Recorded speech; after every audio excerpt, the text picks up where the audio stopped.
ಗುಂಡ್ಲುಪೇಟೆ ತಾಲೂಕಿನಲ್ಲಿ ಸಿಡಿಪಿಒ ಮತ್ತು ಕಂದಾಯ ಇಲಾಖೆಯಲ್ಲಿ ಭ್ರಷ್ಟಾಚಾರ ಮುಗಿಲು ಮುಟ್ಟಿದೆ. ಬಡ ಮಕ್ಕಳ ಹೊಟ್ಟೆ ಸೇರಬೇಕಾದ ಪೌಷ್ಟಿಕ ಆಹಾರ, ಹಾಲು, ಮೊಟ್ಟೆ ಮತ್ತು ರೇಷನ್ ಅಂಗನವಾಡಿ ಕಾರ್ಯಕರ್ತೆಯರ ಅಧ್ಯಕ್ಷರ ಮೂಲಕ ಕಾಳಸಂತೆಯಲ್ಲಿ ಮಾರಾಟವಾಗುತ್ತಿದೆ ಎಂಬ ಆಘಾತಕಾರಿ ಆರೋಪ ಕೇಳಿಬಂದಿದೆ. ಗರ್ಭಿಣಿಯರ, ಬಾಣಂತಿಯರ ತುತ್ತು ಕದಿಯುವವರಿಗೆ ನಾಚಿಕೆಯಾಗಬೇಕು.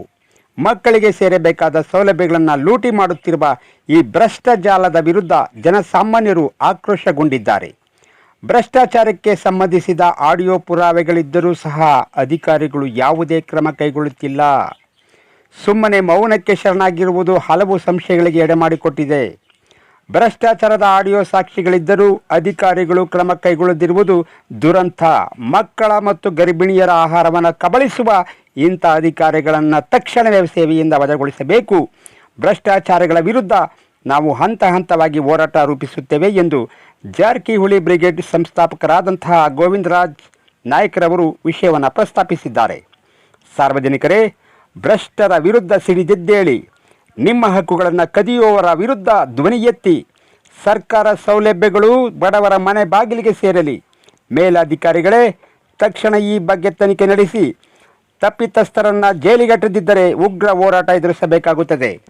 ಹಾಗೆ ಈ ವಿಡಿಯೋವನ್ನು ಲೈಕ್ ಮಾಡಿ, ಶೇರ್ ಮಾಡಿ, ಹಾಗೆ ಸಬ್ಸ್ಕ್ರೈಬ್ ಮಾಡೋದನ್ನು ಮರಿಬೇಡಿ. ಗಡಿನಾಡು MRG ನ್ಯೂಸ್. ಜೈ ಹಿಂದ್, ಜೈ ಕರ್ನಾಟಕ ಮಾತೆ. ನಮಸ್ಕಾರ ಎಲ್ಲರಿಗೂ. ಸಾರ್ವಜನಿಕ ವಲಯದಿಂದ ಗುಂಡ್ಲುಪೇಟೆ ತಾಲೂಕಿನ CDPO ಅವರ ಮೇಲೆ ಬಂದಂಥ ಆರೋಪಗಳ ಮೇರೆಗೆ ದಿನಾಂಕ 6ನೇ ತಾರೀಕು ನಮ್ಮ ಜಾರಕಿಹೊಳಿ ಬ್ರಿಗೇಡ್ ವತಿಯಿಂದ ಮಾನ್ಯ ಚಾಮರಾಜನಗರ ಜಿಲ್ಲಾಧಿಕಾರಿಗಳಂತ ರೂಪ ಮೇಡಮ್ ಅವ್ರನ್ನ ಭೇಟಿ ಮಾಡಿ ನಾವು ಒಂದು ಆರೋಪದ ಪಟ್ಟಿಯನ್ನು ಸಲ್ಲಿಸಿರ್ತೇವೆ, ಒಂದು ಮನವಿಯನ್ನು ಸಲ್ಲಿಸಿರ್ತೇವೆ. ಅವ್ರ ಮೇಲೆ ತನಿಖೆನ ಆರಂಭ ಮಾಡಿ ಅಂತ. ಈಗಾಗಲೇ ನಾವು ಅವರಿಗೆ ಒಂದು ಮನವಿಯನ್ನು ಕೊಟ್ಟು ಸುಮಾರು 18 ದಿನ ಆದ್ರೂ ಕೂಡ ಅವರ ಮೇಲೆ ಯಾವುದೇ ರೀತಿ ಕ್ರಮ ತಗೊಳ್ಳದೇ ಇರೋಂಥದ್ದನ್ನು ನೋಡಿದ್ರೆ ಭಾಳ ಬೇಸರ ಸಂಗತಿ ಅನಿಸುತ್ತೆ. ಇದು ಒಂದು ಇಲಾಖೆಯ ಅಧಿಕಾರಿ ಮೇಲೆ ಸಾರ್ವಜನಿಕ ವಲಯದಿಂದ ಬರೋಂಥ ಒಂದು ಆರೋಪಗಳನ್ನು ಈ ಥರ ಬರ್ತಾ ಇದೆ ಮೇಡಮ್ ಅಂತ ಅವ್ರ ಗಮನಕ್ಕೆ ತಂದ್ರೂ ಕೂಡ ಅವ್ರ ಮೇಲೆ ಯಾವುದೇ ರೀತಿ ಕ್ರಮ ತಗೊಳ್ಳದೇ ಇರೋದನ್ನು ಗಮನಿಸಿದ್ರೆ ಬಹುಶಃ ನಮ್ಗನ್ಸೋದೇನಪ್ಪ ಅಂತಂದರೆ, ಈ ನಮ್ಮ ಮಾನ್ಯ ಜಿಲ್ಲಾಧಿಕಾರಿಗಳಾಗಿರ್ಬೋದು ಅಥವಾ ಇಲಾಖೆಯ ಇನ್ನು ಮೇಲಧಿಕಾರಿಗಳಾಗಿರ್ಬೋದು ಇವರೆಲ್ಲರೂ ಕೂಡ ಶಾಮೀಲಾಗೇ ಇದೊಂದು ಮಾಡ್ತಾ ಇದ್ದಾರೆ ಅಂತ. ಯಾಕಂದರೆ ಇದೊಂದು ಸಣ್ಣ ಪುಟ್ಟದಾದಂಥ ಒಂದು ಆರೋಪಗಳೇನಲ್ಲ. ಬಹುಶಃ ನಾವು ನೋಡ್ದಂಗೆ ಈಗಾಗಲೇ ನಾವು 2 ಬಾರಿ ಪತ್ರಿಕಾಗೋಷ್ಠಿಯನ್ನು ನಡೆಸಿ ಅದರ ವಿಚಾರ ಎಲ್ಲ ಸಂಪೂರ್ಣವಾಗಿ ನೀಡಿದ್ದೀವಿ. ಅದಾದ ನಂತರನೂ ಕೂಡ ಅವರು ಇವ್ರ ಮೇಲೆ ಯಾವುದೇ ರೀತಿ ಕ್ರಮ ತಗೊಳ್ಳದೇ ಇರೋದನ್ನು ನೋಡೋದು ನಮಗೆ ನಿಜಕ್ಕೂ ಬೇಸರ ಸಂಗತಿಯಾಗಿದೆ. ಏನಪ್ಪ ಅಂತಂದರೆ, CDPO ಅವರು ಅಂಗನವಾಡಿ ಕಾರ್ಯಕರ್ತೆಯರಿಂದ ಮೊಟ್ಟೆ ಮತ್ತು ಹಾಲಿನ ಮಾರಾಟ ಮಾಡಿದಂಥ ಹಣದಲ್ಲಿ ಹಣ ವಸೂಲಿ ಮಾಡ್ತಾ ಇದ್ದಾರೆ. ಮತ್ತು ಹೊಸ ನೇಮಕಾತಿಯಲ್ಲಿ ಲಕ್ಷಾಂತರ ರೂಪಾಯಿ ಹಣವನ್ನು ವಸೂಲಿ ಮಾಡ್ತಾ ಇದ್ದಾರೆ. ಮತ್ತು ಇನ್ನೊಂದಷ್ಟು ಆರೋಪಗಳು ಸುಮಾರು ಬಂದ ನಂತರ ನಾವೇನು ಮಾಡಿದ್ವಿ, ಸಾರ್ವಜನಿಕ ವಲಯದಿಂದ ಈ ಥರ ನಡೀತಾ ಇದೆ ಮೇಡಮ್, ದಯಮಾಡಿ ನೀವು ಇದನ್ನು ಕೂಲಂಕುಷವಾಗಿ ಪರಿಶೀಲನೆ ಮಾಡಬೇಕು. ಅದು ಸತ್ಯನೋ ಸುಳ್ಳೋ ಏನಿದೆ ಅನ್ನೋದನ್ನು ನೀವು ದಯಮಾಡಿ ತನಿಖೆ ನಡೆಸಿ ಈ ಮುಖಾಂತರವಾಗಿ ನೀವು ಕೊಡಬೇಕು ಅಂತ ಹೇಳಿದಾಗ ಆ ದಿನ ಸ್ಪಂದಿಸಿದಂಥ ಜಿಲ್ಲಾಧಿಕಾರಿಗಳು ಅದನ್ನು ತದನಂತರದಲ್ಲಿ ಯಾಕೆ ಸುಮ್ಮನಾದ್ರು ಅನ್ನೋದು ನಮಗೆ ತಿಳಿತಾ ಇಲ್ಲ. ಬಹುಶಃ ಅವ್ರಿಗೇನಾರು ರಾಜಕೀಯ ಒತ್ತಡ ಇದೆಯಾ ಅಥವಾ ಮೇಲಧಿಕಾರಿಗಳ ಒತ್ತಡ ಇದೆಯಾ ಅಥವಾ ಇವರು ಏನಾರು ಶಾಮೀಲಾಗಿದ್ದೀರಾ ಏನು ಅಂತ ದಯಮಾಡಿ ಸಾರ್ವಜನಿಕ ತಿಳಿಸ್ಕೊಡ್ಬೇಕು. ಈಗಾಗಲೇ 18 ದಿನ ಆಗಿದ್ದರಿಂದ ಯಾವುದೇ ರೀತಿ ಸ್ಪಂದನೆ ಇಲ್ಲದೆ ಇರೋದ್ರಿಂದ ನಾವೇನು ಮಾಡಿದ್ದೀವಿ, ಸಾರ್ವಜನಿಕರಿಗೆ ಬಿಟ್ಬಿಟ್ಟಿದ್ದೀವಿ. ಇವಾಗ ನಾವು ನಮ್ಮ ಹತ್ರ ಇರೋಂಥ ಸಾಕ್ಷ್ಯಾಧಾರಗಳನ್ನು ನಾವೇನು ಮಾಡಬೇಕು ಅದನ್ನು ಸಾರ್ವಜನಿಕ ವಲಯದ ಸಾಮಾಜಿಕ ಜಾಲತಾಣಗಳಲ್ಲಿ ಇವತ್ತಿಂದ ಬಿಡುಗಡೆ ಮಾಡೋದ್ರ ಮುಖಾಂತರವಾಗಿ ಮೊದಲನೇ ಹಂತವಾಗಿ ಇವತ್ತು ಒಂದು ಆಡಿಯೋವನ್ನು ರಿಲೀಸ್ ಮಾಡಿದ್ದೀವಿ.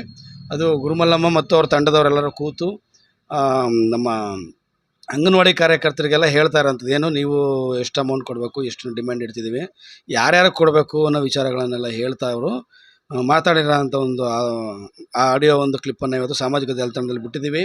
ಸಾರ್ವಜನಿಕರು ದಯಮಾಡಿ ಎಚ್ಚೆತ್ಕೊಬೇಕು.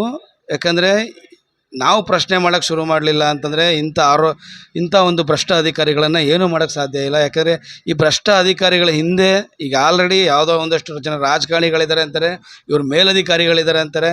ಇದೆಲ್ಲ ಕೇಳಿಬತ್ತಿರೋದ್ರಿಂದ ನಾವೇನು ಮಾಡಬೇಕು, ಇವಾಗ ಸಾರ್ವಜನಿಕ ವಲಯದ ನೀವೆಲ್ಲ ನಿಂತು ಹೋರಾಟ ಮಾಡೋ ಅಂಥ ಒಂದು ಪರಿಸ್ಥಿತಿ ನಿರ್ಮಾಣ ಆಗಿದೆ.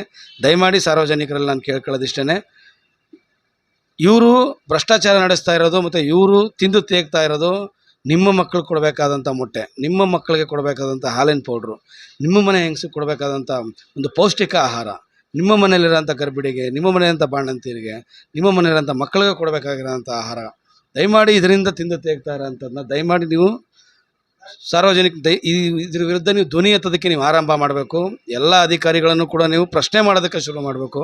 ಈ ಥರ ಆರೋಪಗಳು ಕೇಳಿ ಬಂದರೂ ನೀವು ಯಾಕೆ ಇನ್ನೂ ಏನು ಮಾಡಿಲ್ಲ ಅನ್ನೋದನ್ನು ನೀವು ಈಗ ಪ್ರಶ್ನೆ ಮಾಡೋಕ್ಕೆ ಶುರು ಮಾಡಲಿಲ್ಲ ಅಂತಂದರೆ ತುಂಬ ಕಷ್ಟ ಆಗುತ್ತೆ. ಯಾಕಂದರೆ ಈಗ ಆಲ್ರೆಡಿ ಗೊತ್ತಾಗ್ತಾ ಇದೆ ಈ ಭ್ರಷ್ಟ ಅಧಿಕಾರಿಗಳಿಂದ ಮೇಲಧಿಕಾರಿಗಳು ಮತ್ತು ರಾಜಕಾರಣಿಗಳಿದೆ ಅಂತ ಅಂದ್ಬಿಟ್ಟು ಸ್ಪಷ್ಟವಾಗಿ ಗೊತ್ತಾಗ್ತಾ ಇದೆ. ಒಂದು 18-20 ದಿನದಿಂದ ನಾವು ಹೋರಾಟ ಮಾಡ್ತಾ ಇದ್ರೂ ಕೂಡ ಯಾವುದೇ ರೀತಿ ಇವ್ರ ಮೇಲೆ ಆ್ಯಕ್ಷನ್ ತಗೊಳ್ಳದೇ ಇರೋದನ್ನು ನೋಡಿದಾಗಲೇ ನಮ್ಗೆ ಅನಿಸುತ್ತೆ.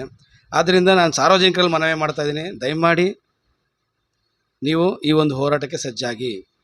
ಇವತ್ತು ನೀವು ಪ್ರಶ್ನೆ ಮಾಡೋಕ್ಕಾಗಲ್ಲ ಅಂದರೆ ಯಾವುದೋ ಒಂದು ಅಧಿಕಾರಿ ಅಲ್ಲ, ಎಲ್ಲ ಅಧಿಕಾರಿಗಳನ್ನು ಕೂಡ ಭ್ರಷ್ಟಾಚಾರವನ್ನು ಮೈಗೂಡಿಸ್ಕೊಂಡ್ಬಿಡ್ತಾರೆ.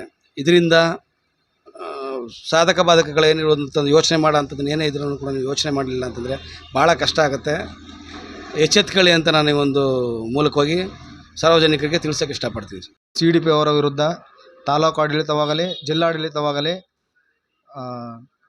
ಕ್ರಮ ವಹಿಸ್ಕೊಳ್ಳಿಲ್ಲ ಅಂತಂದರೆ ಮುಂದಿನ ದಿನಗಳಲ್ಲಿ ಜಾರಕಿಹೊಳಿ ಬ್ರಿಗೇಡ್ ಇನ್ನೂ ಮುಂತಾದ ಹಲವು ಸಂಘಟನೆಗಳ ಜೊತೆಗೂಡಿ ನಾವು ಉಗ್ರ ಪ್ರತಿಭಟನೆಯನ್ನು ಮಾಡುತ್ತೇವೆ ಅಂತ ಈ ಮೂಲಕ ತಿಳಿಸಿ.